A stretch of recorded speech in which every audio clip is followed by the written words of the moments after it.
we'll get started on some of the tactics that we can help to quantify the unquantifiable. One of the first ones that we know and love is really getting stories. So sharing those personal stories that really create that emotional connection and like share the human element of the impact that your organization has. And it doesn't have to be a story that is like this organization changed my life forever and now I am successful and I have no problems anymore. Life is not like that. Sometimes progress is not linear. You can have a personal story about an impact that your organization made in one day of a person's life or one aspect or one moment. I personally used to work in organizations that provided resources for people recovering from addiction. So I know for a fact, like things like that, addiction recovery, it's not linear. There are ups and downs and changes that people go through. So we could never say our impact is, we helped all of these people recover completely from addiction. That's not how it works. Like we provided a safe space for people who were recovering from addiction to have a positive move forward in their journey. That is what we could share. And I was able to talk to people and get some stories around that and around how the space that we provided factored into their journey. Being able to get the story of what we did do and the impact that we did have was critical. Hi, friends. Ever wondered how you could turn your big ideas into results? Together, let's reimagine a better sector, tackle systemic issues, and yes, raise some serious cash. Welcome back to The Small Nonprofit, the podcast where your passion meets action. Hello, hello. Welcome back to another episode of the Small Nonprofit Podcast. I'm your host, Maria Rio. And if you are new here, I'm on a mission to make sure that executive directors like you get the funds you need without the stress. Today, we're going to be talking about proving your impact. So if you have unquantifiable results, how do you actually tell people what you do and what your impact is? To do just that, I'm here with Caitlin. Hi, Caitlin. Hey, Maria. Yeah, if you're new here, my name is Caitlin McBride. I'm a certified fundraising executive. I also have over a decade of experience in fundraising and nonprofits. And my mission is really to make fundraising feel less chaotic and more doable for executive directors and particularly small nonprofit organizations.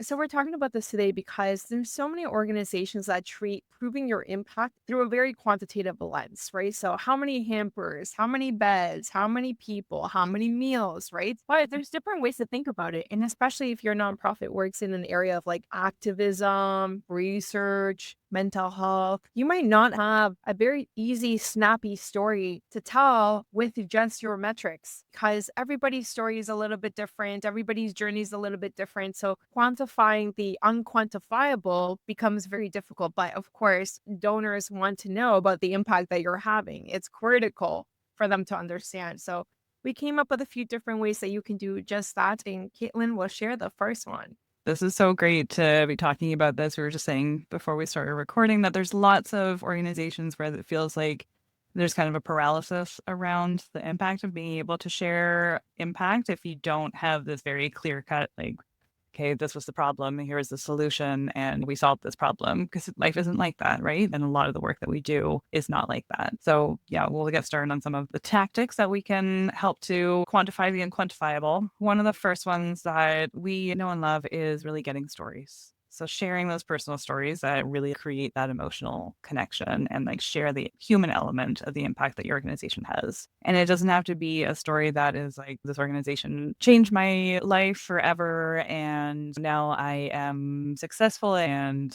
I have no problems anymore. Life is not like that. Sometimes progress is not linear. You can have a personal story about an impact that your organization made in one day of a person's life or one aspect or one moment. I personally used to work in organizations that provided resources for people recovering from addiction. So I know for a fact, like things like that, addiction recovery, it's not linear. There are ups and downs and changes that people go through. So we could never say our impact is, we helped all of these people recover completely from addiction. That's not how it works. Like we provided a safe space for people who were recovering from addiction to have a positive move forward in their journey. That is what we could share. And I was able to talk to people and get some stories around that and around how the space that we provided factored into their journey. Being able to get the story of what we did do and the impact that we did have was critical.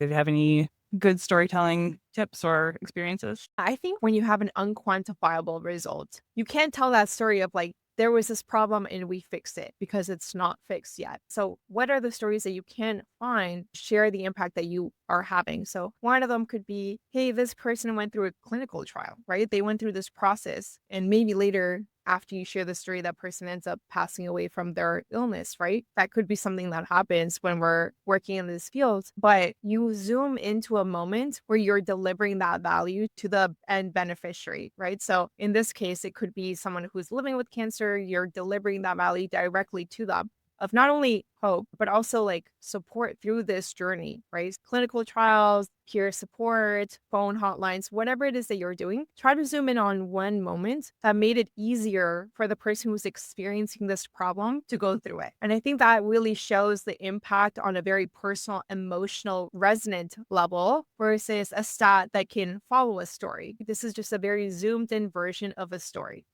I love that you talked about stats. I always like to share this quote that I got from a funder, which is no stories without numbers and no numbers without stories. So I think it's really important to share those stories and then also weave in your numbers because the story really gives it that zoomed in approach that you're talking about. And then the stats really gives a context. John was one of 300 people who participated in our clinical trials. So it was like, this is the example, and then this is the scope.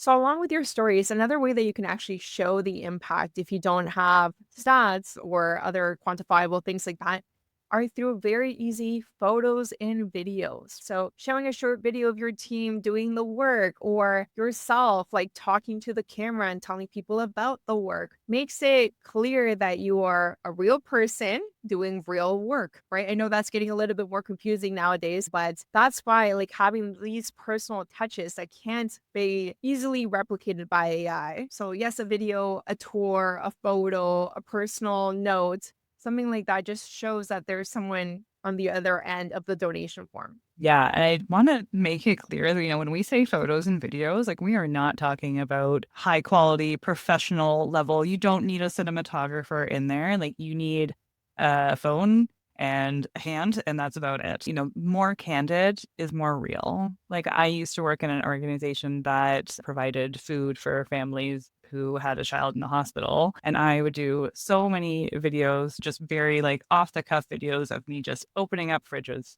It was just me being a real person, talking to the camera, showing the impact. And that impact was the food. I wanted people to be able to see this is a full fridge. This is all going to get delivered to the hospital. This is the impact. This is what you did. Yeah, definitely. Actually, if it looks too polished, it might seem like it is AI generated, or it might seem like disconnected from the work that you do. So, the more grassroots it looks, the more people will understand that you need money and you didn't bring in a cinematographer and pay them like $20,000 for this video, right? So, definitely show the work in the most candid way ever and try to get people's faces in it as well because the algorithms react really well to faces. But if you're showing it one on one, then okay. If people are touring, then okay. They're seeing the work come to life. Another way that you can actually show progress on a mission that's a little bit unquantifiable is through surveys. So I've seen organizations do this quite well through pre and post program surveys. So like right before you start the programming, then you go through the program and then after the program.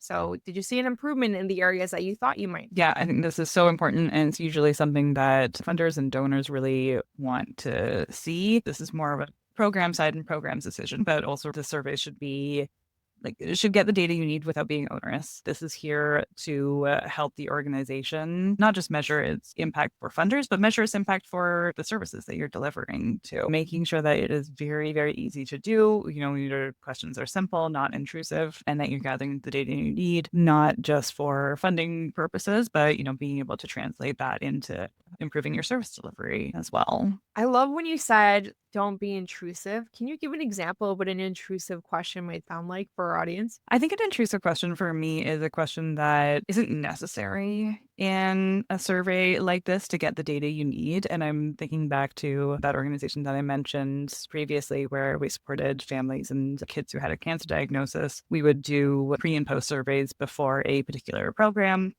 And one of the things that wasn't necessary or felt intrusive was share your diagnosis. That was not information that was going to benefit our survey. Like we were focused on their mental health and how supportive they felt, how confident they felt.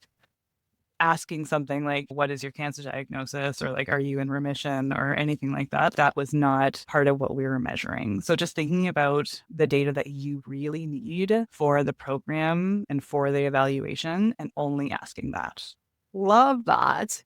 I feel like I've seen at past organizations where they like include what's your income level. I found that one to be a little bit intrusive. Like, how much do you make, right, to access a food bank? Like, I could be making $100,000 and still be food insecure. Like, maybe I have 7 kids. You don't know. That's what I was just going to say. Like, you don't know the full picture based off of somebody's income and you don't know their situation. And from working with food banks, there's a lot of people who are employed who are needing to access food banks. And yeah, so totally agree.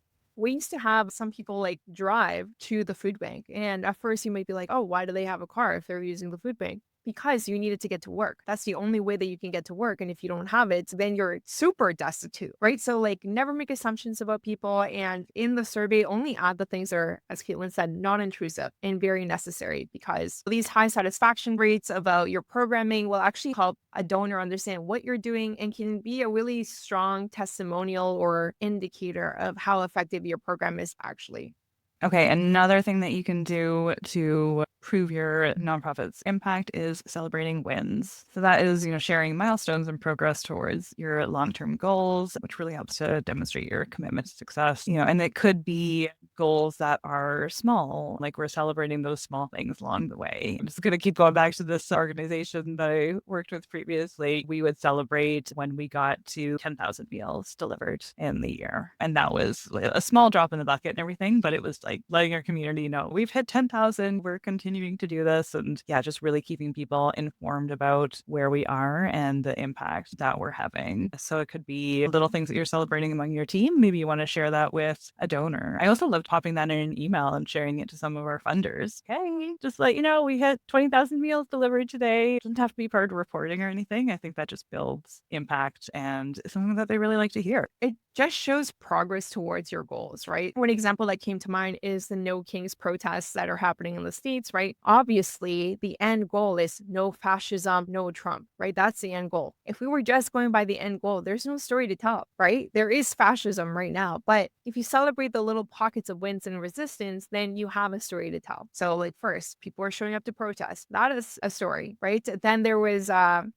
the people who are dating white supremacists to expose them because they work for ICE. That's a story to tell, right? So, like, look for these kind of like smaller wins that you can share with people before you say like, oh, hey, we got rid of fascism, we got rid of global warming, whatever big thing that you're against, hunger, poverty, right? Look for those smaller steps that show progress towards that. So research, like, we found this new mRNA thing that is going to be really effective to get us to the solution. These are not great examples, but I think people understand what I'm saying. Don't look for the big fish, like, also celebrate the small fish.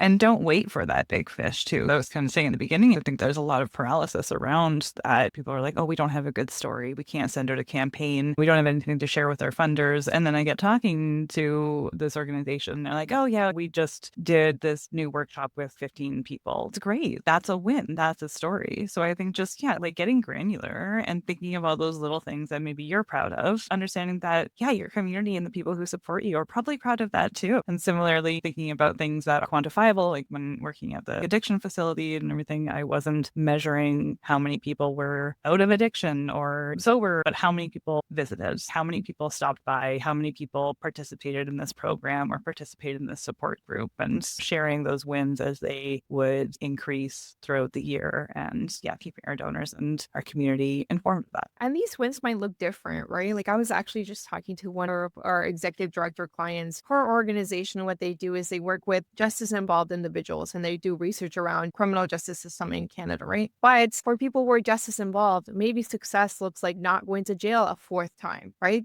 They ended at 3, they didn't go to 13, or maybe it means getting a job, right? So it could be something that might not seem like a huge win to a donor, but it is a big win in that person's life. So celebrating that win with the same pomp and circumstance that you would to celebrate a big win, because it is progress towards a very massive goal that we're all facing. amazing. Okay, so our final way of showing your impact when you don't have these metrics are to gather people in your community. So getting collaborations with other organizations or endorsements from thought leaders or experts kicks in something called the authority bias, which if you're a fundraiser, you're probably very familiar with. This is why you send your ED to meet your major donor, right?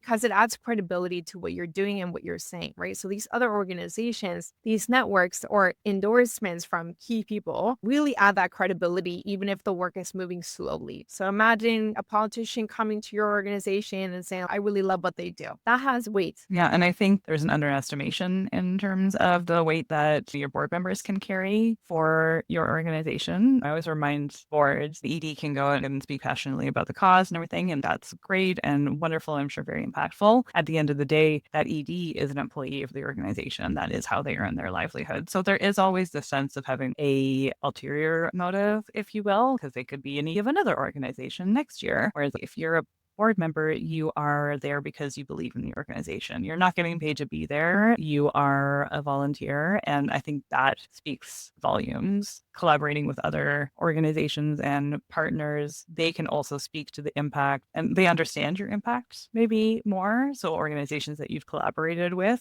they can share a different dimension of the work that you do and be able to really talk about the impact on the community that you both serve. So this is a really great way of showing how you're changing the world. I do want to say that if you get stuck, you can work with Caitlin and myself. We are fractional fundraisers over here. We always have a link in the description. It's there if you need help, no pressure. We really want to get this information out to people because this is one of those things that a lot of nonprofits get stuck on, right? Like, how do I share my wins in mental health, activism, research, or when the wins look so different person to person, like with addiction, as Caitlin was telling us. But that is it for today's episode. Thank you so much for joining us today. If you would like to see our lovely faces, you can do so on YouTube. Please comment and subscribe over there and tell the algorithm that you love it. You love this content. I hope that you got a lot out of this. Thank you so much for joining us today. We will see you next week. Until then, bye for now.